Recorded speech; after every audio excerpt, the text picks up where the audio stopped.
better shake your booties for Black Girl Nerd. Thank you, ladies, so much for your performances. Enjoyed seeing both of you in this role. Now with these instances of injustice in the criminal system finally being brought to light, Sherri, starting with you, what would you say you learned in your journey from the beginning of this film to now that is going to be presented to the worldwide audience? I hope that people get from this film, one of the things I hope is that we have a voice that is powerful to see the justice system reformed. Because God forbid you get that call that your child has been incarcerated and now they have to go before a judge or a DA that holds their future in their hands. You want to know that you did the work to elect an official that will represent your interests.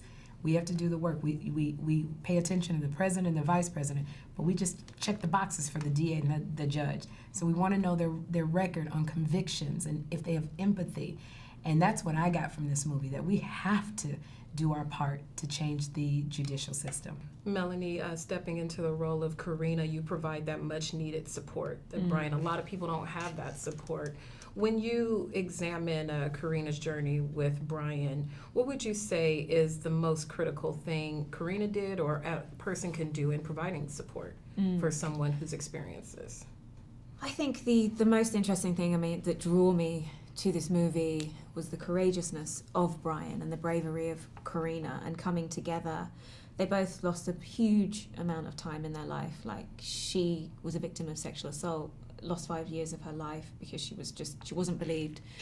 And Brian lost so much of his life, but then coming together, so having that balance within the movie and also just coming together and helping each other see things from a completely different angle and healing in that way. It's almost serendipitous that this movie is landing now in the current time and the current climate that we have. Going forward, how do you think these films will help reform the current legal system injustices that we're currently experiencing? I think when you see films like When They See Us and Brian Banks, a lot of folks don't know how the judicial system works. 97% of our young men are coerced into taking no contest plea. And when you look at Brian Banks, he just turned 17 when this was offered to him. He wanted to talk to his mother, and they would not allow him. What does a 17-year-old know about taking a plea? Nothing. And I think that it will hopefully make people aware of how much this system needs fixing, because it's not balanced as it concerns some people and some groups. It's very unbalanced.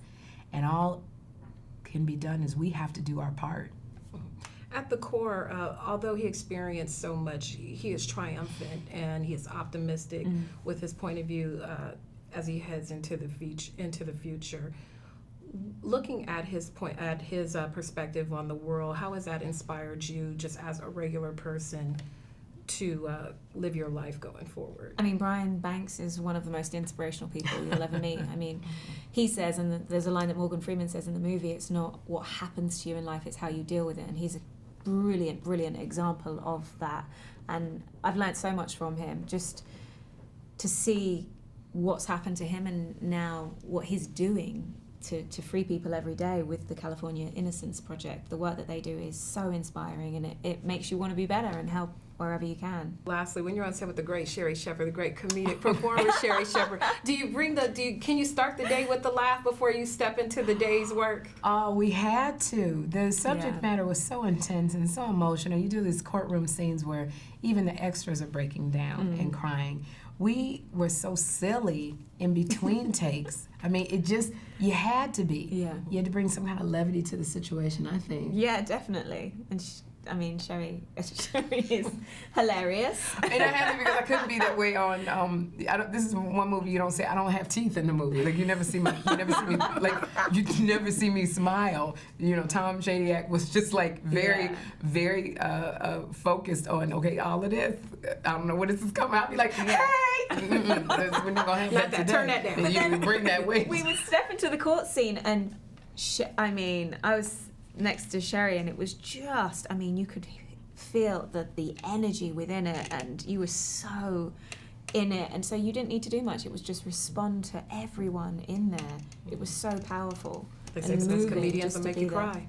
Yeah. Well, that's why I'm so blessed because it was very hard to get this role because that is what worked against me was my comedic background. But Tom Shadyac, who directed most of Eddie Murphy's movies, and Jim Carrey, they're both stand-up comics. So I had to find my final auditions on FaceTime with him, and he said I had to sit on Eddie Murphy and I had to sit on Jim Carrey. I'm gonna have to sit on you. So I'm like, whatever you have to do. But it took one person to believe in me, to take me out of that box and put me over here. I'm very thankful to him for doing that because it was hard. It was hard to get roles that were dramatic. Not anymore.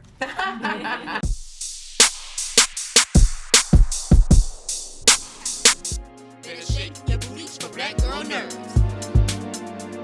Better shake your booties for black girl nerves.